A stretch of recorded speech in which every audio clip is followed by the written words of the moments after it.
Et salut à tous, j'espère que vous êtes motivés pour découvrir cette petite aventure à mes côtés. Ah, vous avez vu le joli petit livre, marqué Moss. Et effectivement, cette aventure va se vivre comme si on ouvrait un livre, tout simplement, pour vivre une très belle histoire. Alors là, je me trouve dans une sorte de cathédrale.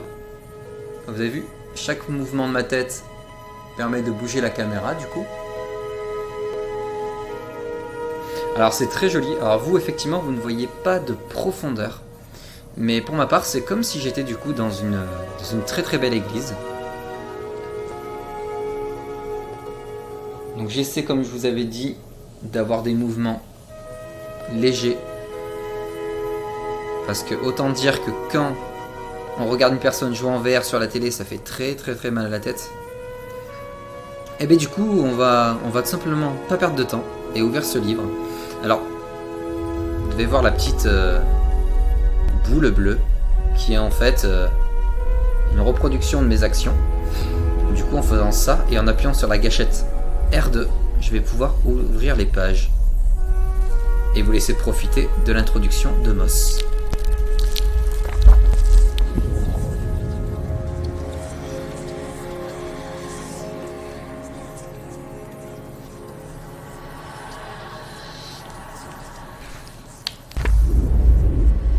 Te voilà enfin, cher lecteur.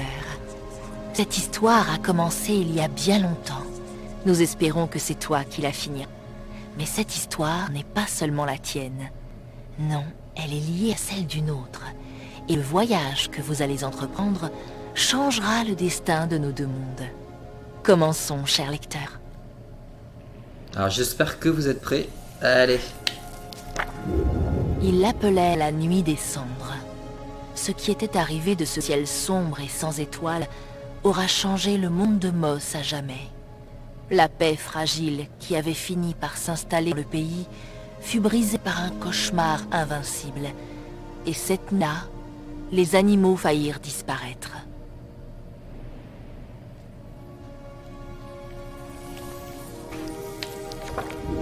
D'abord, ils tuèrent le roi. Une créature laid surgit de l'obscurité pour l'arracher de sa chambre royale, du haut de la tour la plus élevée. Puis le serpent Sarfog et les armées arcanes jaillirent des enfers, ravageant le château à la recherche de ce qui donne au roi des pouvoirs qui dépassent l'entendement. Une des mythiques reliques de verre.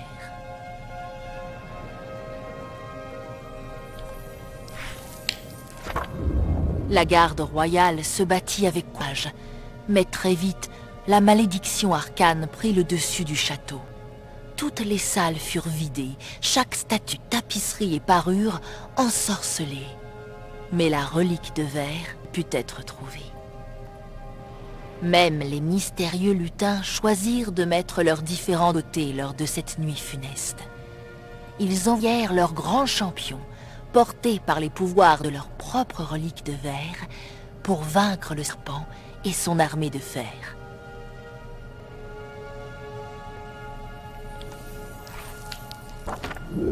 Pendant ce temps-là, Sir Argus, commandant de la garde royale, guidait les survivants vers l'ouest, à travers les ruines d'un temple ancien abandonné par leurs ancêtres il y a bien longtemps, loin de cette nouvelle menace.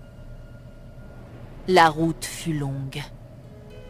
Enfin, après avoir trouvé un passage sous le marais infranchissable, ils trouvèrent refuge dans une clairière idyllique cachée parmi les arbres.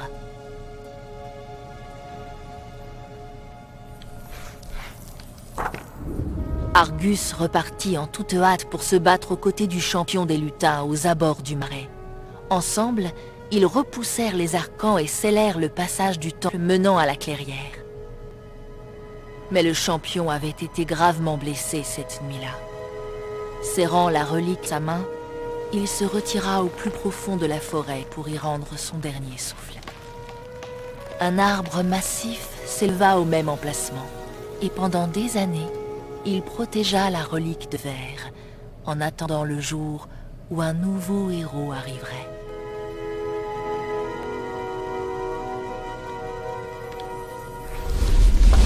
Et c'est parti, on rentre dans l'histoire.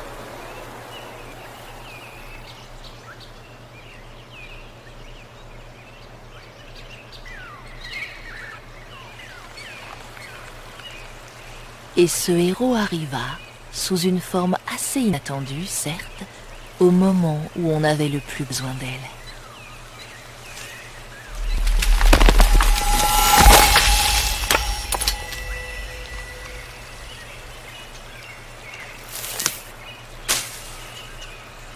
Quill s'était aventuré au-delà des limites de la clairière.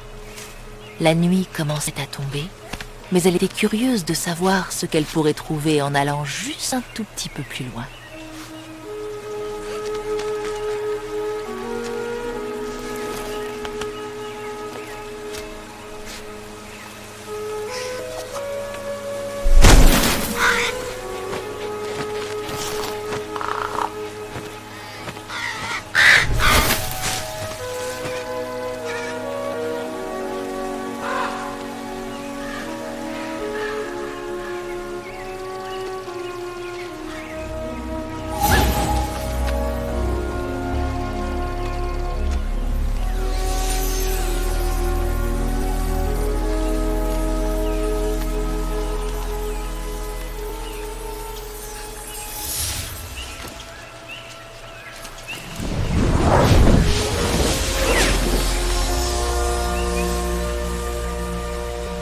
Sans savoir pourquoi, Quill ne se sentait pas menacé par la présence de cet être silencieux qui la regardait d'en haut. Coucou toi. Quill devait se dépêcher. La cloche indiquait que les portes du village allaient bientôt fermer et que la nuit allait tomber. Et voilà, ça commence. Alors vous voyez, avec le joystick analogique, je contrôle notre cher Quill. Regardez un petit quelque chose. Là, vous devez voir du coup le reflet. Alors c'est marrant, ça fait comme une tête un peu des studios Ghibli, des esprits de la forêt, tout ça et tout. Donc c'est assez rigolo et du coup, c'est ma reproduction dans le jeu, tout simplement. Et donc avec ma petite boule bleue, je pourrais en fait interagir avec Quill, tout simplement. Alors pas dans l'immédiat, mais vous verrez par la suite. Alors du coup, comme vous le savez, il va bientôt faire nuit, donc il faut que notre cher petit ami rentre avant qu'il soit trop tard. Donc on va partir explorer tout ça. Alors, pour vous donner un peu une idée, là vous devez voir quelque chose qui est assez plat. Alors vous voyez, c'est quand même très très joli même sans la VR, je pense. Et par contre en VR, on peut se retourner et regarder tout ce qu'il y a autour. Comme si on était vraiment dedans dans le monde. Et en fait, ce qui est très marrant, c'est que si je devais me lever un peu, j'aurais l'impression même de me lever en fait dans le décor et de pouvoir voir un peu plus loin, derrière, etc. Même si ce sont des endroits que notre cher petit Quill ne pourra pas forcément aller visiter. Donc du coup, on va faire 40 pas trop tard comme on a dit, et on va aller voir qu'est-ce qui se passe là-bas.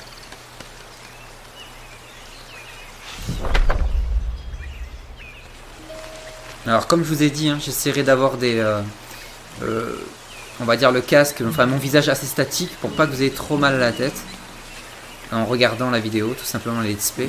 Donc je vais vraiment faire très attention quand je vais bouger mes mouvements.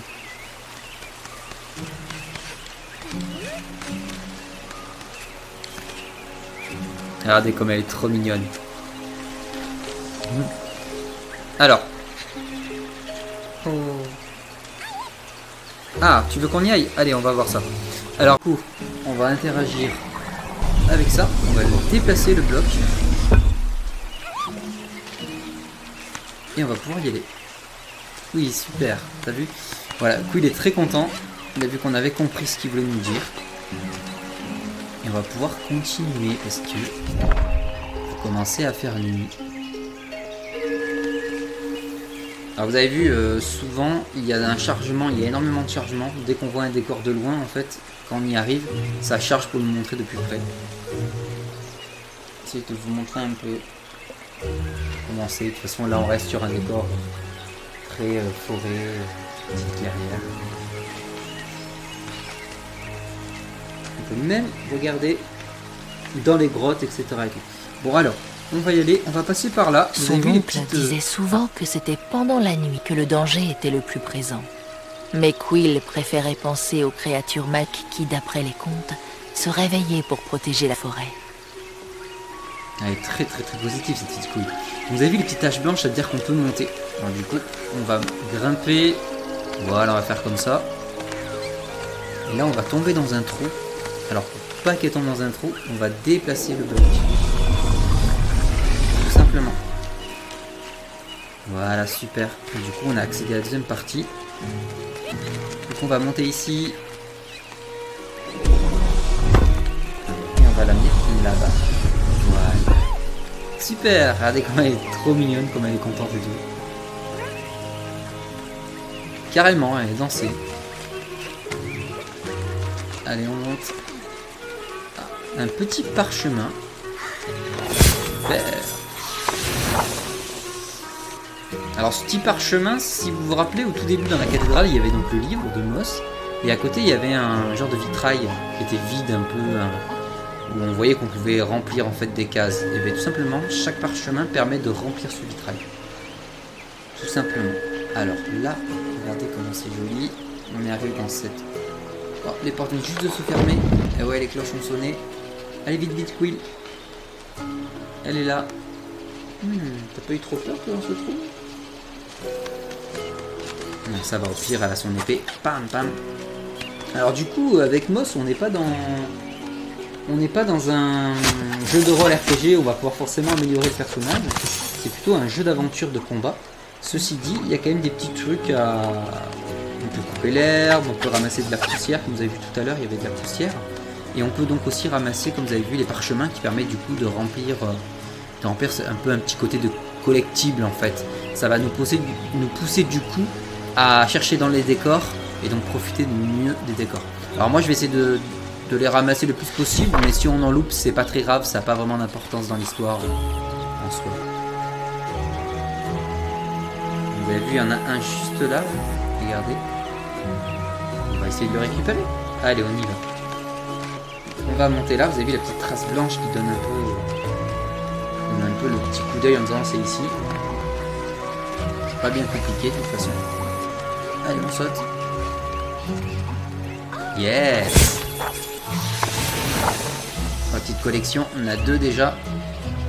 Alors on va sauter. Et les portes sont fermées. Mais comme vous voyez, il y a un petit aspect lumineux, je vais pouvoir les ouvrir. Voilà. Heureusement que je suis là, je sais pas comment tu aurais fait avec tes petits bras. Alors, allons voir qu'est-ce qui se cache là-bas.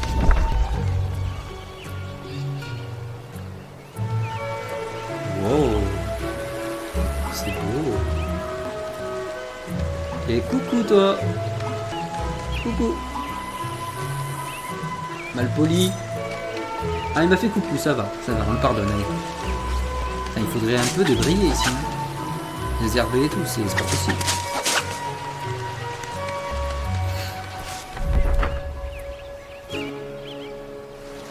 Voilà. Coucou. Il m'a fait coucou, lui, il est très poli direct. Oh, c'est trop mignon, regardez. J'ai une plus grosse épée que vous. Eh oui. Coucou. On me ressemble, tiens. Pas mon petit frère. Vous avez vu, il y a aussi des souris qui pêchent. Il faut pas croire, il n'y a pas que des souris qui courent dans l'herbe. Il y a aussi des souris qui pêchent. Faut bien nourrir les petits. Oui, je t'ai pas oublié, t'inquiète pas. Monsieur, c'est possible de remettre le pont normalement? Je dois rentrer chez moi. Bon, alors du coup, il va falloir qu'on se débrouille tout seul. Ah, regardez l'interrupteur, il est en haut. On va essayer d'y aller. Allez. Alors, je reconnais les petits trucs bleus, donc je vais pouvoir arrêter. Ah. On va ralentir. Allez, je monte. Je ralentis. Je saute. Super.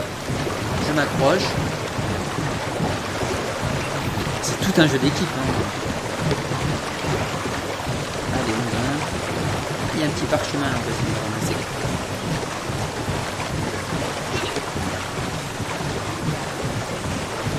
Et 2 fois. Allez, on va monter en haut. Il faut absolument qu'on aille à cet interrupteur. Alors, je sais pas si mon visage est encore cadré dans la caméra. Regardez comment. Waouh, mais quelle grâce quand même. Hein. Donc j'espère que, voilà, que je suis resté dans la caméra, même si vous voyez pas ma tête. Vous allez voir ce gros bloc là. Alors, on va l'arrêter. Et oui, on a besoin de passer. Désolé. Allez, à toi de jouer.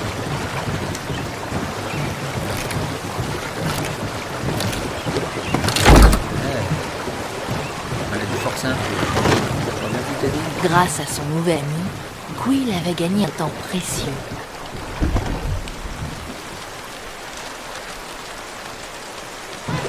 Et on y va, le pont est là, on peut passer. Allez, on continue. Ah, je crois qu'on est arrivé à la maison. Elle se précipita vers la porte de la chaumière qu'il partageait avec son oncle, en espérant qu'une fois qu'il verrait la relique de verre qu'elle avait trouvée, il pourrait lui raconter en détail les légendes attachées à cet objet.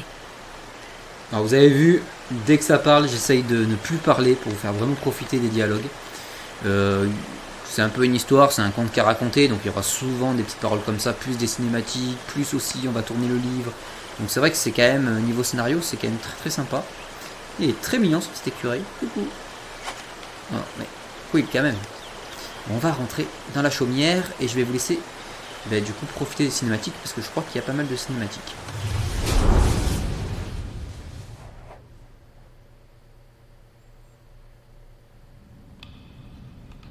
Ah, on est revenu à la cathédrale. L'oncle Argus contemplait le coucher du soleil lorsque Quill entra en trombe dans la chaumière. Mon oncle, il faut absolument que vous voyez ça. Encore dehors après le couvre-feu? Quill, combien de fois je te le dire? Je sais, Répondit Quill abattu. je ne voulais pas vous inquiéter, mais j'ai trouvé quelque chose d'étrange et magique. Ah, avant de tourner la page, je vais vous parler du coup de ça. De ce vitrail qui est là. Vous avez vu, on en a trouvé 3, donc du coup ça remplit un peu le dessin. Voilà, tout simplement. Du coup, on va tourner la page. Les mains de Quill tremblaient lorsqu'elle lui montra la relique de verre. Qu'est-ce que c'est? Demanda-t-elle. Une expression de panique se lisait sur le visage de son oncle, d'habitude si stoïque. Où est-ce que tu as trouvé ça? Rugit l'oncle Argus. Quill n'avait jamais vu son oncle aussi déstabilisé.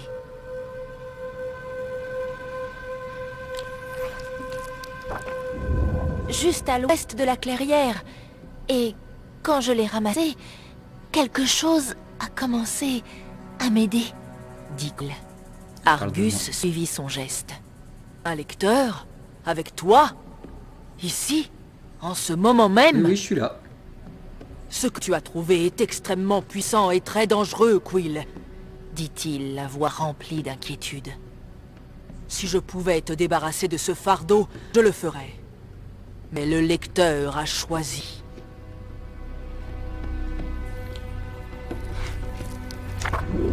Même avec la pleine lune, cela ne peut pas attendre. Je dois partir maintenant. Où allez-vous, mon oncle? Demanda Quill. Je peux vous aider. Nous pouvons vous aider.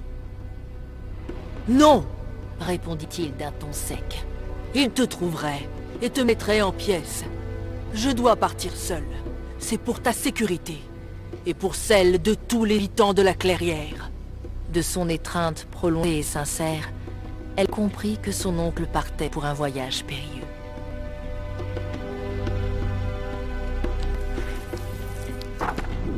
Je serai de retour avant minuit, mais jusqu'à ce que je revienne, tu dois me promettre que tu ne quitteras pas la clairière avec cette relique de verre. Tu me le promets, Quill?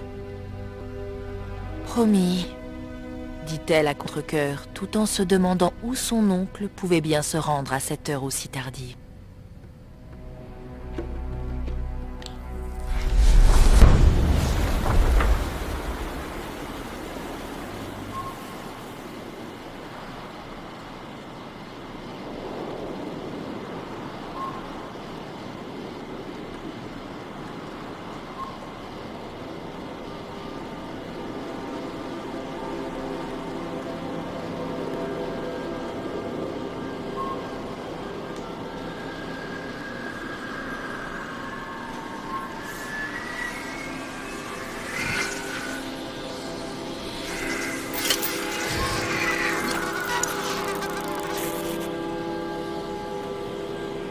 Hé, petite, réveille-toi. Hé, petite, par ici. Je sais où est allé ton oncle. Je peux te montrer. Tu es lié maintenant, c'est très important. Prends la relique et ton acolyte avec toi. On va avoir besoin d'eux. Alors, qui est ce petit être mystérieux? Hé, l'étoilé, attends-moi, cria Quill.